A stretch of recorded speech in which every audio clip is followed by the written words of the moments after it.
the magical donkey. Once Akbar gifted a very precious necklace to his queen which she safely in her room.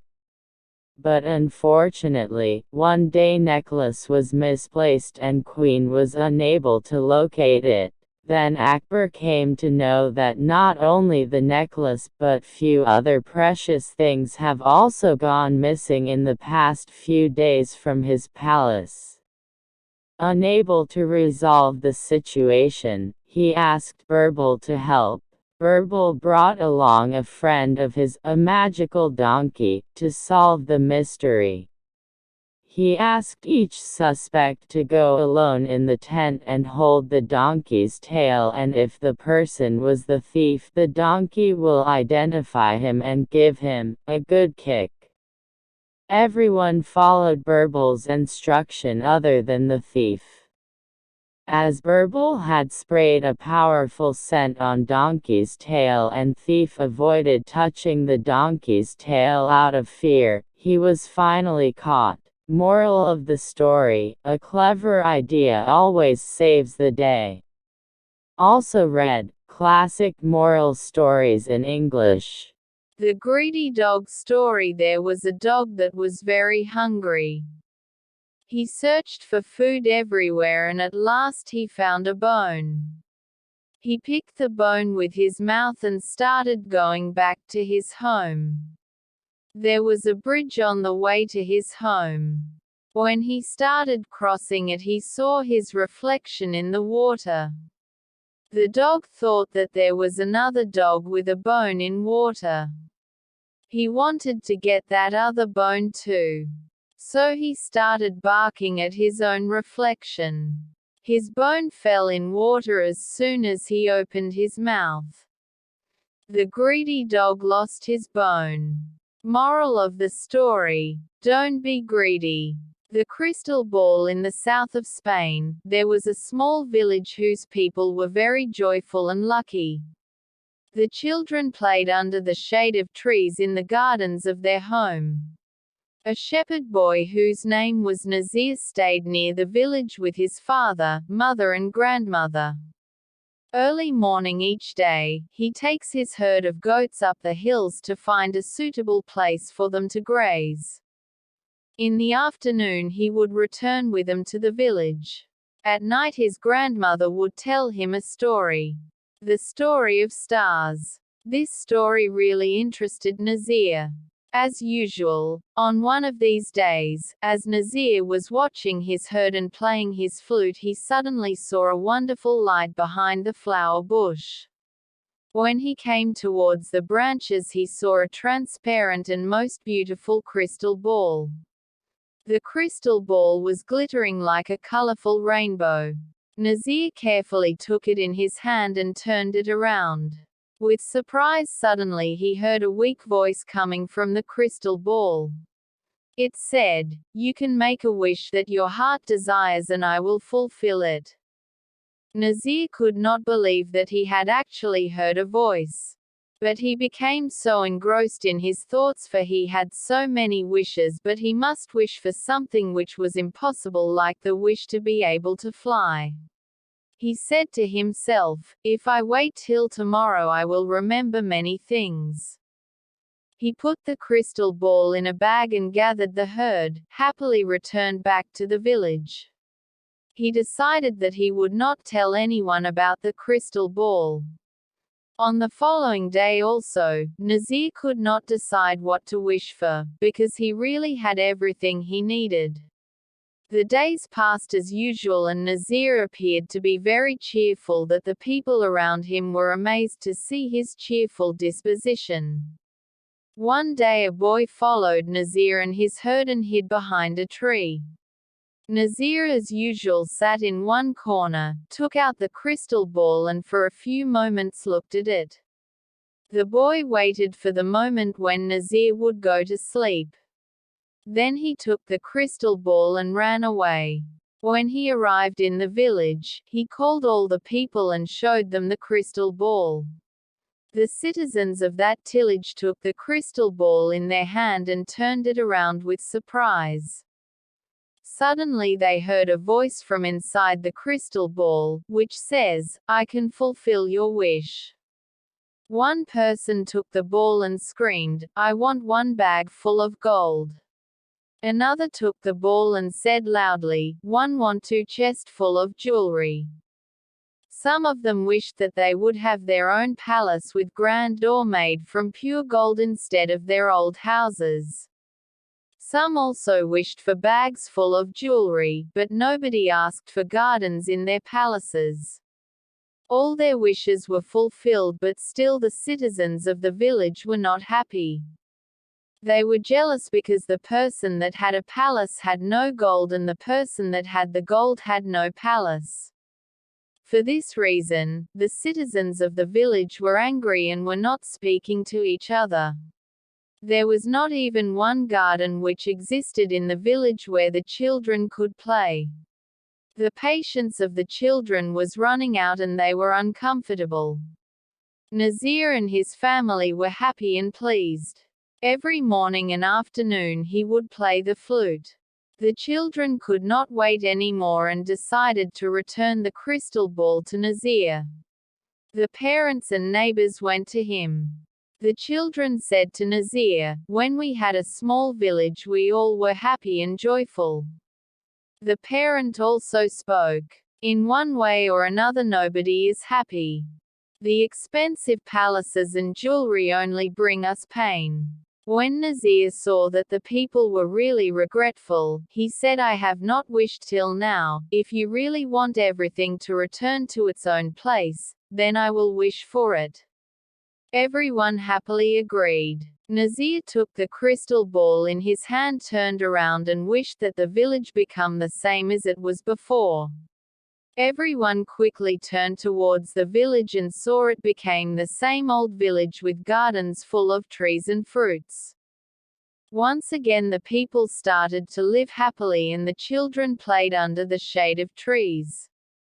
From the next day and every day at sunset the sound of Nazir's flute could be heard in the village. This story teaches us that we should be happy with whatever we have and not to be greedy. The miser and his gold. A miser hid his riches in a hidden location in his garden. He went to the location every day, dug up the wealth, and counted it piece by piece to ensure it was all there. He made so many journeys that a thief who had been watching him figured out what the miser had concealed and discreetly dug it up and stole it one night. The miser was struck with anguish and despair when he learned his loss. He moaned, sobbed, and ripped his hair out. When a passerby heard his cries, he inquired as to what had occurred. "My prized possession. Someone has robbed me," exclaimed the miser, furiously. "Your gold. They're in that hole in the ground.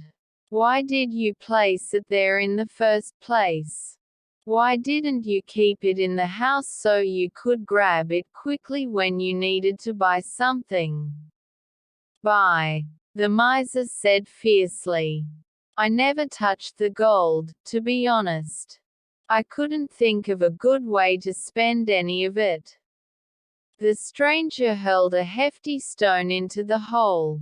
"If that's the case," he advised, "then hide that stone. It's just as valuable to you as the treasure you've lost." Moral of the story: a possession is only as valuable as how we use it. Also read English stories with moral greater than greater than. The Rabbit and the Turtle. One day a rabbit was boasting about how fast he could run. He was laughing at the turtle for being so slow. Much to the rabbit's surprise, the turtle challenged him to a race. The rabbit thought this was a good joke and accepted the challenge. The fox was to be the umpire of the race. As the race began, the rabbit raced way ahead of the turtle, just like everyone thought. The rabbit got to the halfway point and could not see the turtle anywhere. He was hot and tired and decided to stop and take a short nap. Even if the turtle passed him, he would be able to race to the finish line ahead of him. All this time the turtle kept walking step by step by step.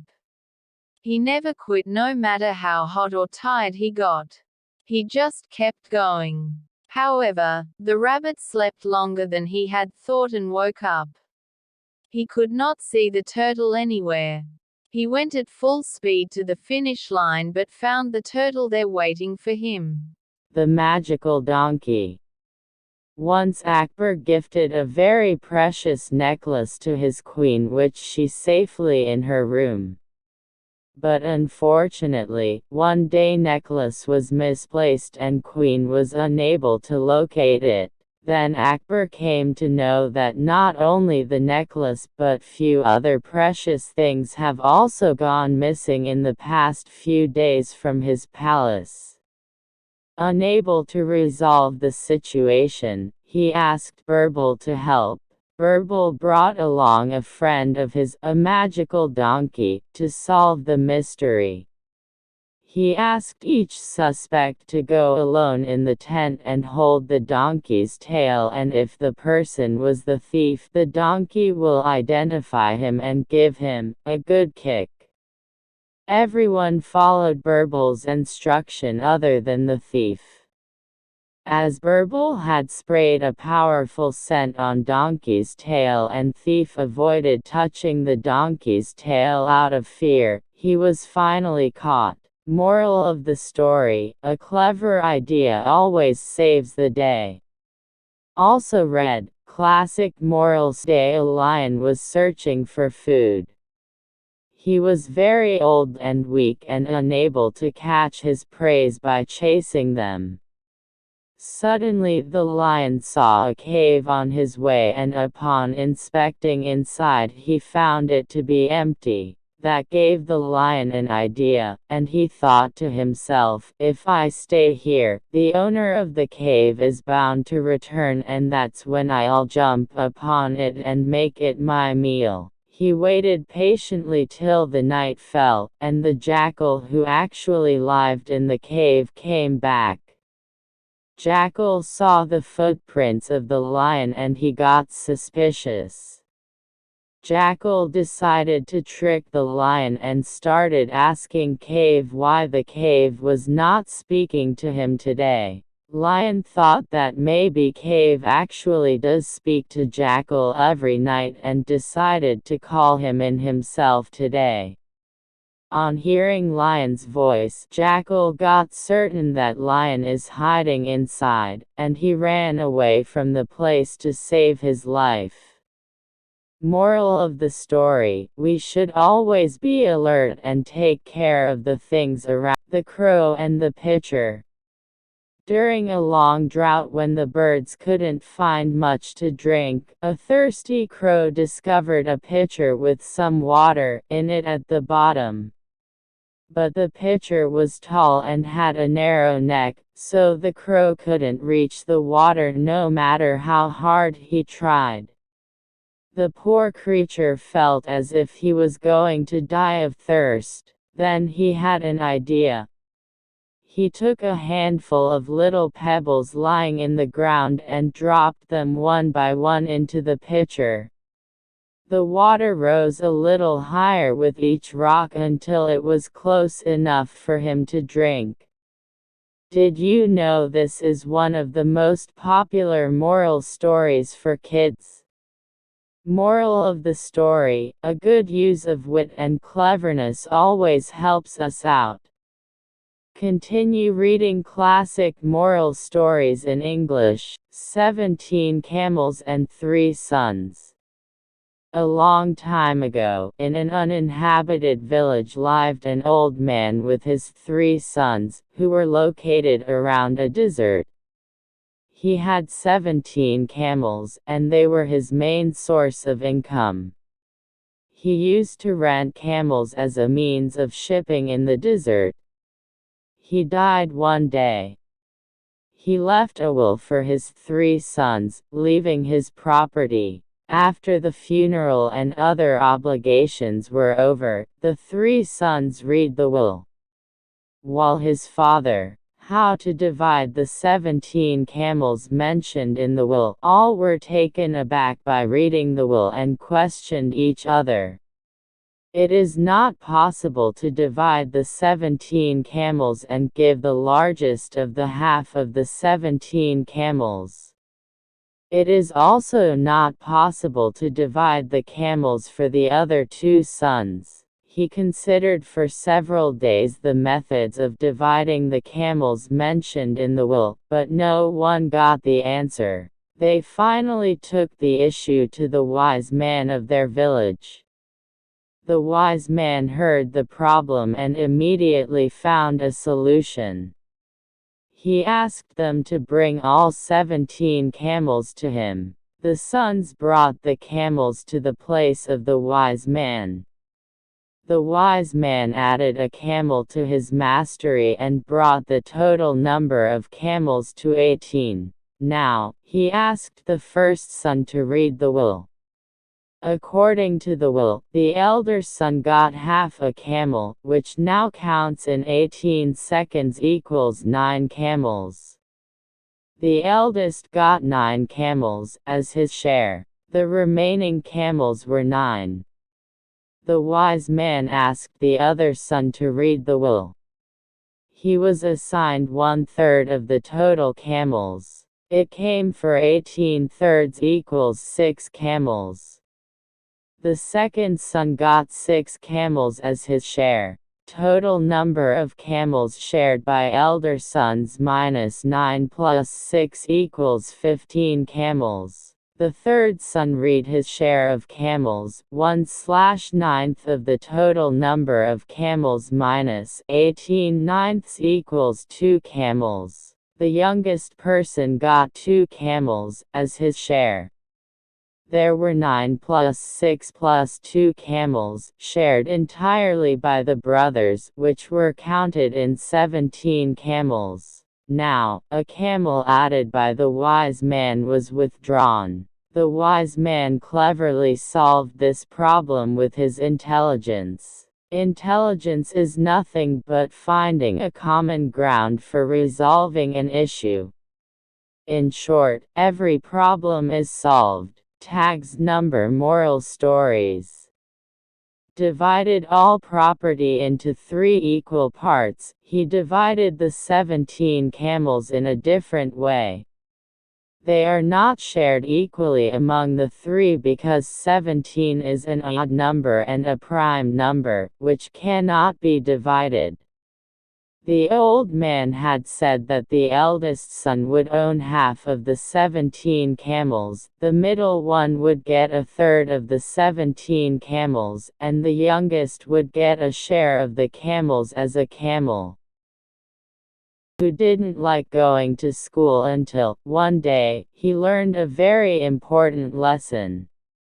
This is a very interesting and moral-full bedtime story for kids. Now, in a magical meadow at the foot of a snow-capped mountain lived some lovely furry rabbits. Their leader was so old that his coat had turned silvery gray, and everyone called him Old Silver. Everyone loved him and has respect for him. One misty autumn morning, as he gazed out of his burrow onto the meadow, he was approached by some eager young rabbits who asked him if he would be kind enough to pass on some of his wisdom. Old Silver twitched his nose. "Why not?" he said. "We'll start tomorrow. Be here at 1 o'clock sharp and I'll teach you all I know, especially how to avoid being trapped. There's nothing more important than that. Don't be late." So the next day, at 1 o'clock on the dot, the rabbits began their classes. All, that is, except one naughty little rabbit called Pip, who didn't think that learning anything could be worth giving up his time playing. He just wanted to have fun. So, day after day, Pip went down to the pond to play with the ducks. He jumped as high as he could to win the attention of passing butterflies. And he went into the woods to hop through the autumn leaves and make tunes from their crunching sounds underfoot. But one day, when Naughty Little Rabbit was busy, playing and dancing, he skipped onto a net laid on the ground, which was cunningly covered with twigs and leaves. It was a trap. The net tightened around him, scooping him up into a ball. "Help! I've been caught!" Little Rabbit wailed. That evening, when Naughty Little Rabbit didn't return home, his worried mother asked Old Silver to organize a search. He sent the rabbits out to look in the places where Pip usually played, while he himself headed for the places where he knew hunters often laid traps. He hadn't been searching long when he heard human footsteps. A man was coming. It sounded like a hunter. Alarmed, Old Silver raced onto the next trap, and there he found sad little Pip wrapped up in the hunter's net. Quickly, the wise old rabbit used his long, sharp teeth to gnaw through the ropes. Just as the footsteps were almost on top of them, Silver bit through the last strand and Pip was free. They scampered away as fast as their little legs could carry them. Pip's mother wept with joy when she saw her son unharmed. "I'm so glad you're safe," she cried. "You gave me such a fright." Naughty Little Rabbit told sorry to his mother. "It's all right, son," she replied. "But how do you see why it's so important to create time to listen and learn from others? There are some things in life that you really need to learn." "Yes, Mother, I realize that now," replied Pip. "I'm so sorry, Old Silver. I promise never to skip lessons again." Moral of the story: we can all benefit from listening to the wisdom that others have gained from experience and are kind enough to teach us. A wise person knows that there is a time to play, and a time to learn. End of the Naughty Little. A long time ago, there was a huge apple tree. A little boy loved to come and play around it every day. He climbed to the treetop, ate the apples and took a nap under the shadow. He loved the tree and the tree loved to play with him. Time went by. The little boy had grown up and he no longer played around the tree every day. One day the boy came back to the tree and he looked sad. "Come and play with me," the tree asked the boy. "I am no longer a kid. I do not play around trees anymore," the boy replied. "I want toys. I need money to buy them." "Sorry, but I do not have money, but you can pick all my apples and sell them. So, you will have money." The boy was so excited. He grabbed all the apples on the tree and left happily. The boy never came back after he picked the apples. The tree was sad. One day the boy, who now turned into a man, returned and the tree was excited. "Come and play with me," the tree said. "I do not have time to play. I have to work for my family. We need a house for shelter. Can you help me?" "Sorry, but I do not have any house.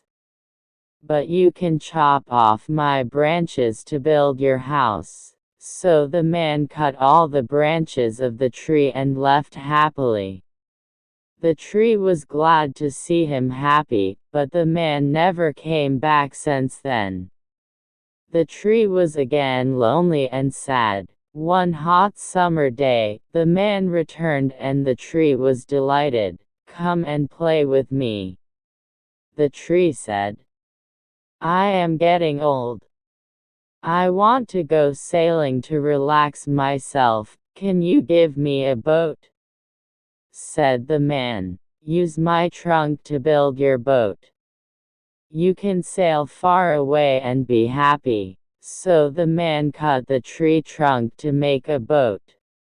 He went sailing and never showed up for a long time. Finally, the man returned after many years.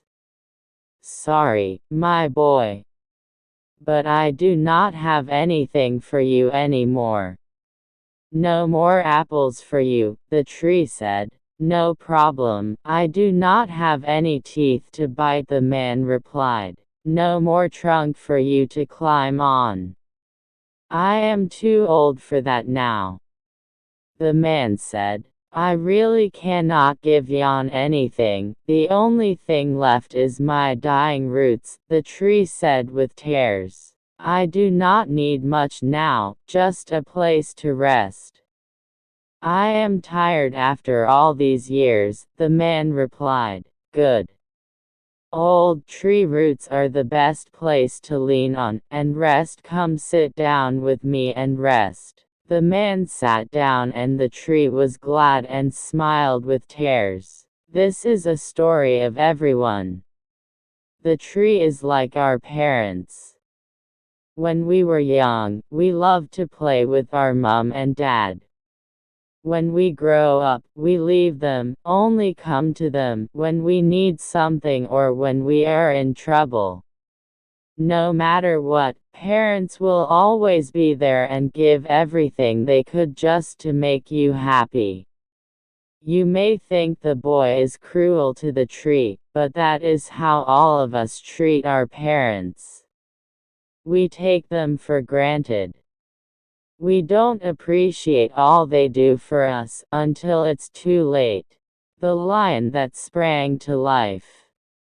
Moral: knowledge without common sense is useless. This is the story of four learned and knowledgeable friends.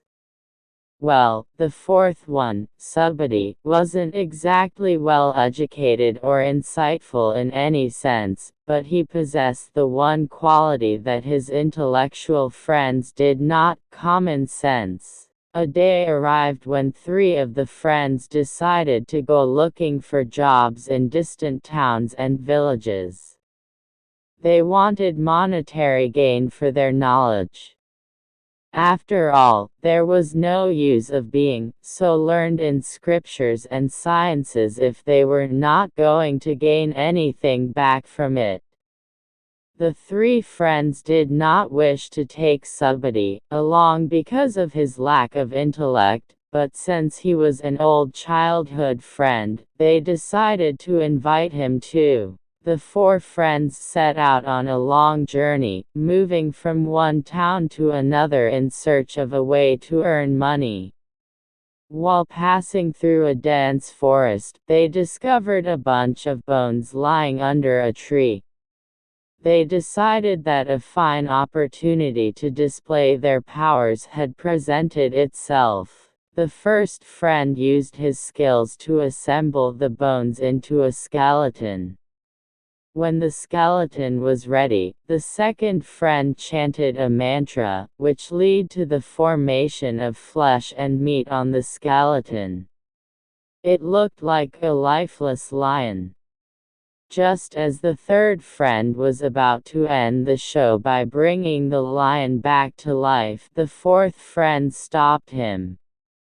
Subhuti knew that once the ferocious lion was brought back to life, it wouldn't spare them. However, the third friend ignored his advice, made fun of him and went ahead with something that was clearly a bad idea. Subhuti quickly climbed up a tree nearby to protect himself as the third friend began to chant, thereby bringing the lion back to life. As predicted by the fourth friend, the lion killed all three of the learned friends, while Subhuti rushed back to the village, alive. Summary.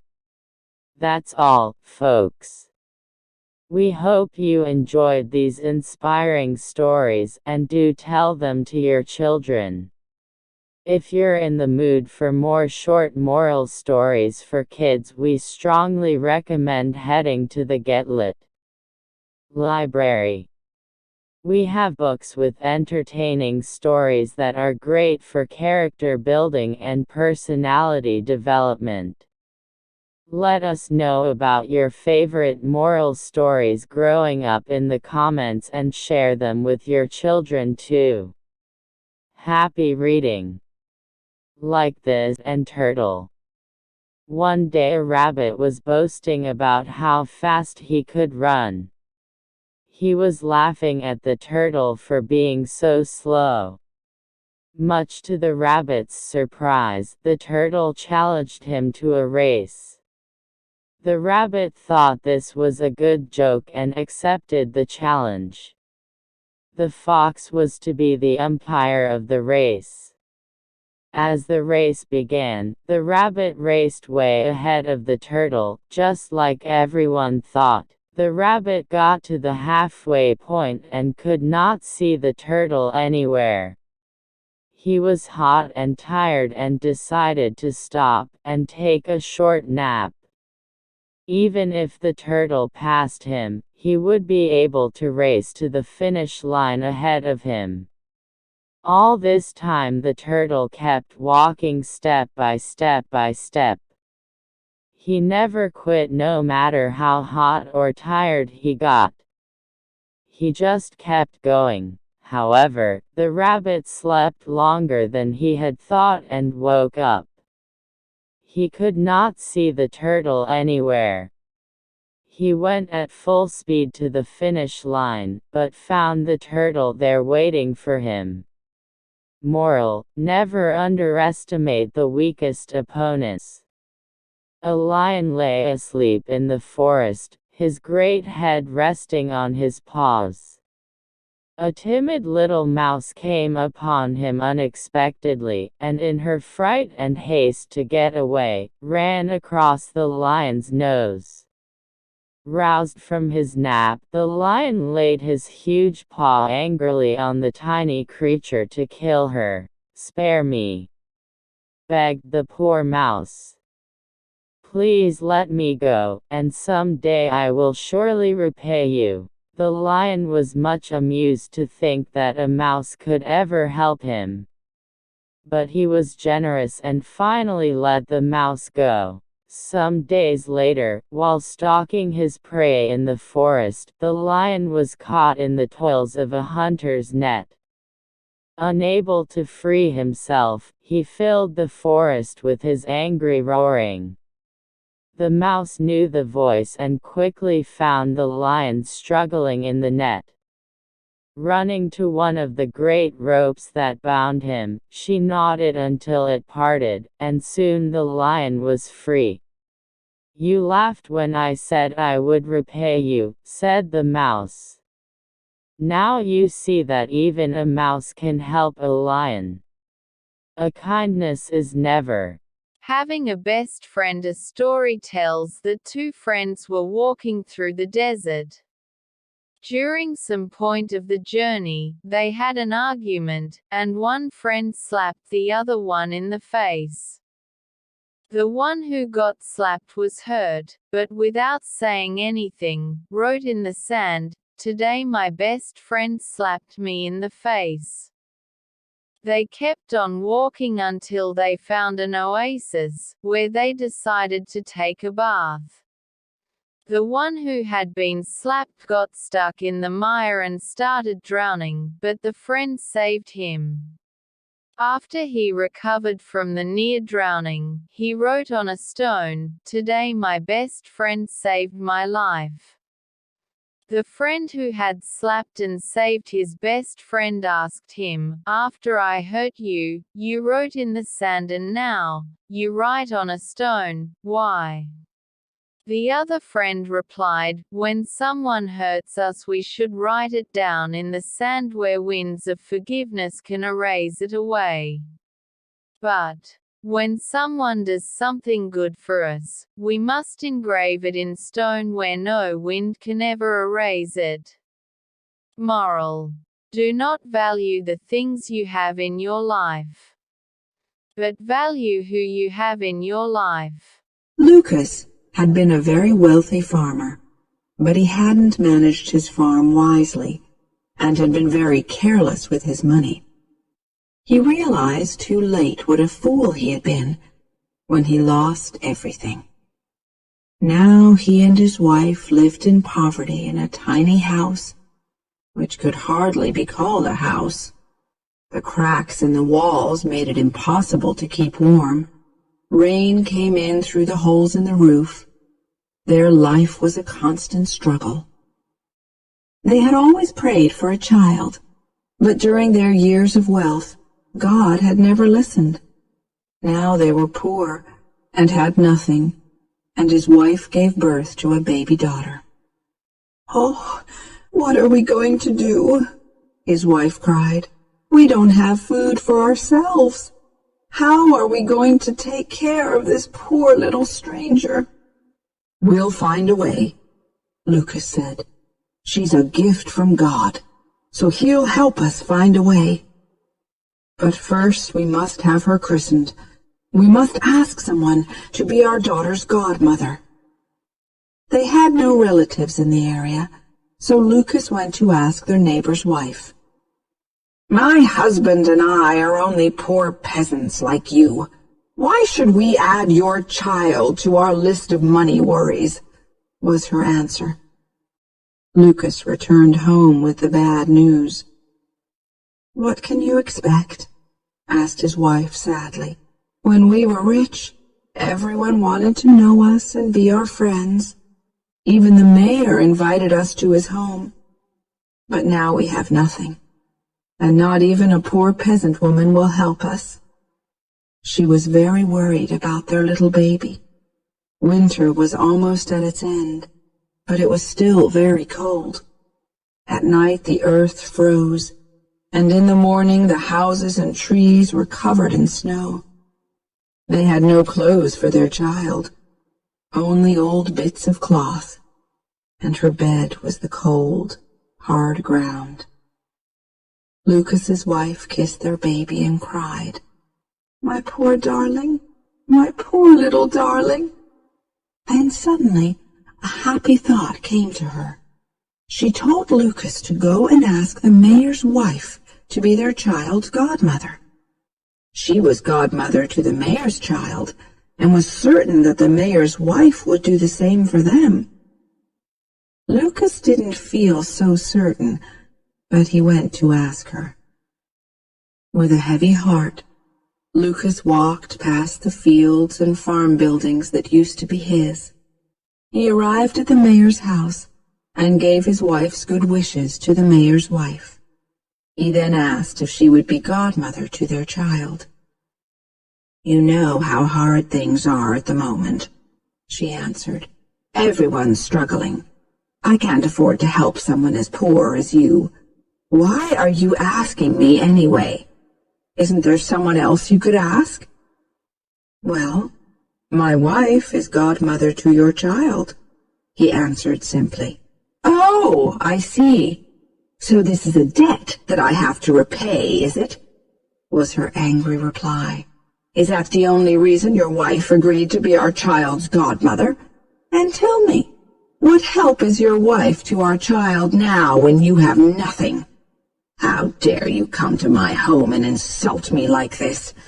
I wouldn't be your child's godmother if you paid me in gold." Lucas left in tears. When he got home, he described what had happened at the mayor's house. His wife was desperately unhappy, but he told her not to be discouraged. He was going to take their child to the christening himself and ask the first person he met on the road to be her godmother. His wife, crying, wrapped their child in an old blanket to protect her from the winter winds, and put her in her father's arms. Lucas dressed as warmly as he could and started on his journey. He carried his baby sadly but proudly along the road. After several hours, he saw an old woman, dressed in old, torn, dirty clothes, walking very slowly on her old, bent legs. He hesitated for a moment and then walked up to her, explained their situation, and asked her if she would be godmother to their baby. The old woman smiled warmly, took the tiny baby in her arms, and said, "Yes, of course I will. It will be an honor to be godmother to such a sweet little baby, whose father loves her so much." They continued together to the church. The priest was just getting ready to leave when his assistant hurried up to him and whispered that some people were arriving. "Oh, no," said the priest, who wanted to get home for his supper. "Who is it, and what do they want at this late hour?" "It's only Lucas," answered his assistant. "You know, the one who lost everything. He's as poor as the poorest peasant now." As they approached the church, the godmother saw that the assistant was whispering something unkind to the priest. So as they entered, she pulled from her old dress a golden ducat and pressed it into the priest's hand. The priest was amazed. He looked at the ducat, then at the old woman in her torn clothes.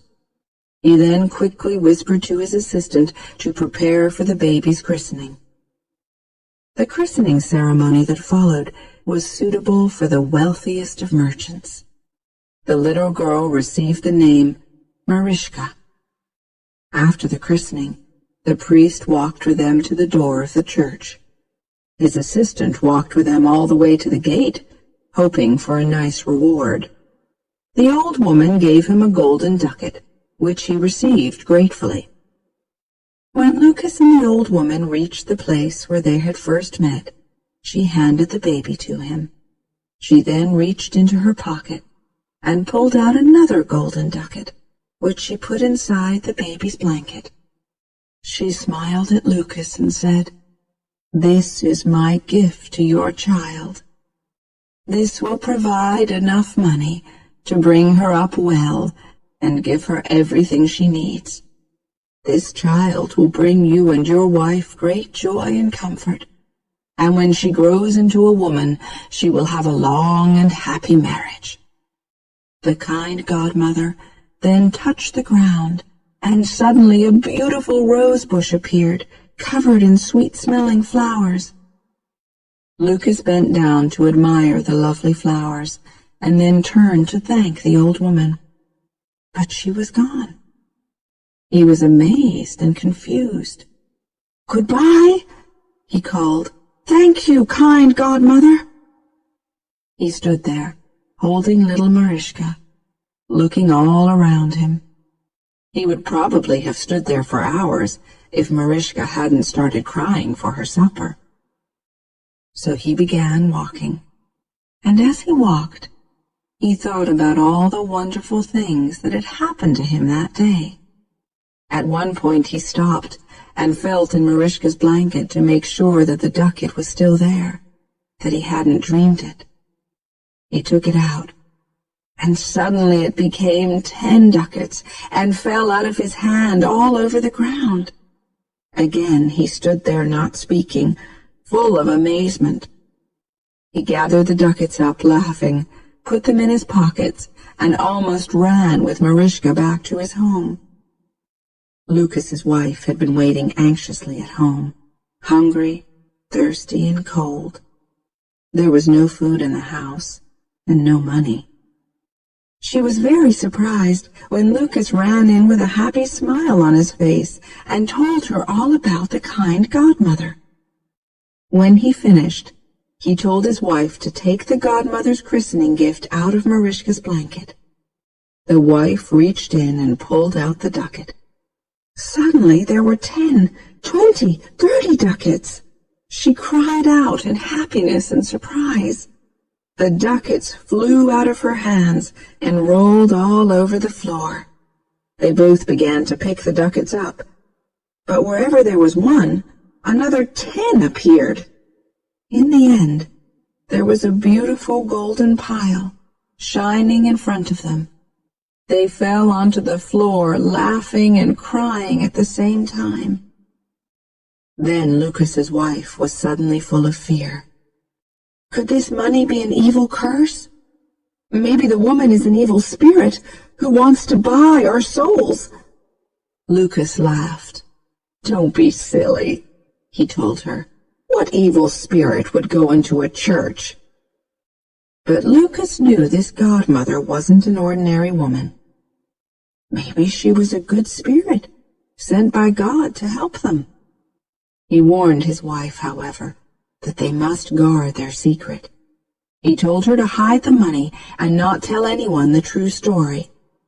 He then took 1 ducat for the mayor to change so he could buy eggs, flour, bread, and milk.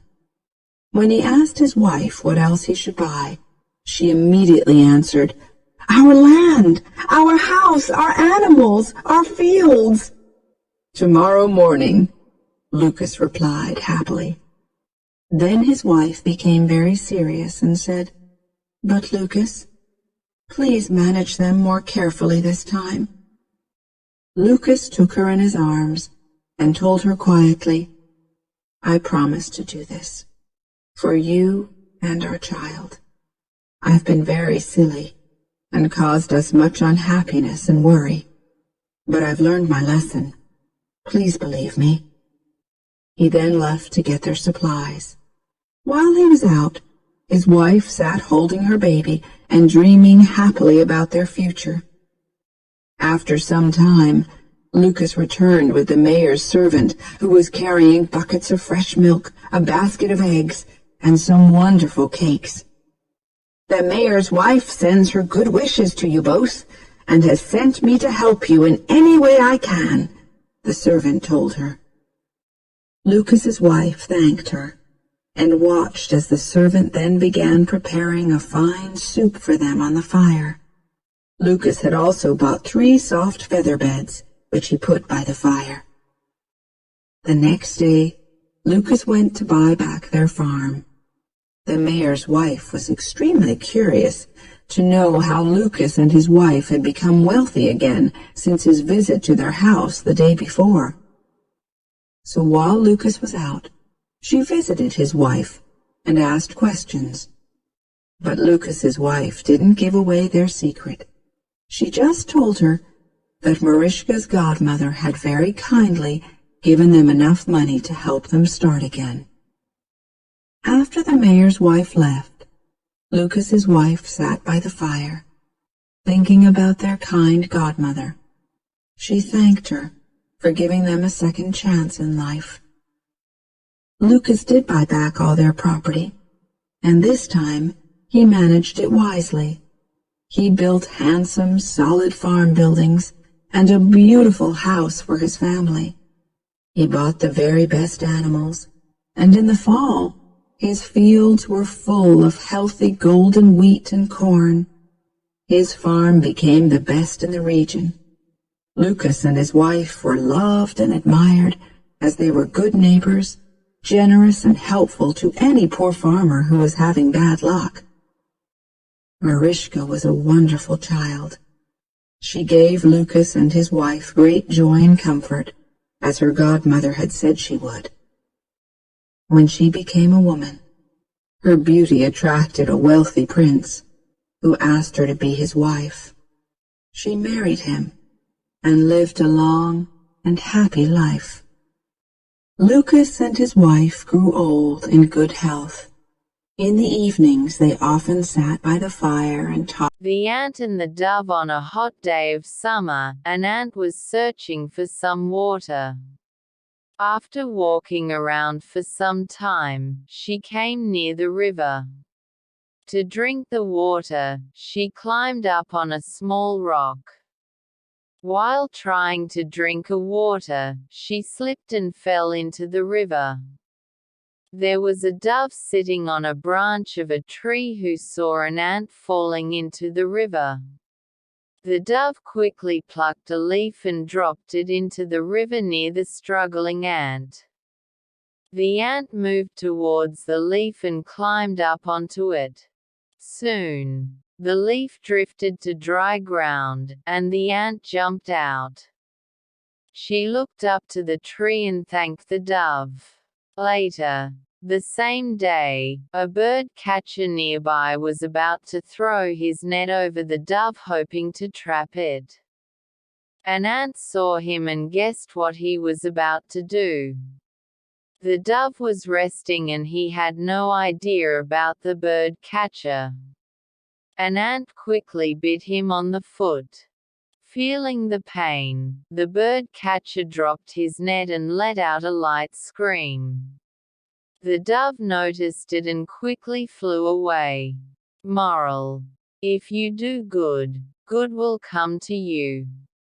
One good turn deserves another. Unhelpful friends. Bunny Rabbit lived in the forest. He had many friends. He was proud of his friends. One day Bunny Rabbit heard the loud barking of wild dogs. He was very scared. He decided to ask for help. He quickly went to his friend Deer.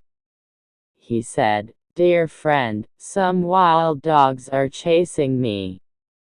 Can you chase them away with your sharp antlers?" The deer said, "That is right, I can. But now I am busy. Why don't you ask Bear for help?" Bunny Rabbit ran to the bear. "My dear friend, you are very strong. Please help me. Some wild dogs are after me. Please chase them away," he requested to the bear. The bear replied, "I am sorry. I am hungry and tired. I need to find some food. Please ask the monkey for help." Poor Bunny went to the monkey, the elephant, the goat and all his other friends. Bunny felt sad that nobody was ready to help him. He understood that he had to think of a way out by himself. He hid under a bush. He lay very still. The wild dogs did not find the bunny. They went chasing other animals. Bunny Rabbit learned that he had to learn to survive by himself, not depending on his unhelpful friends. Moral: it is better to rely on yourself than depend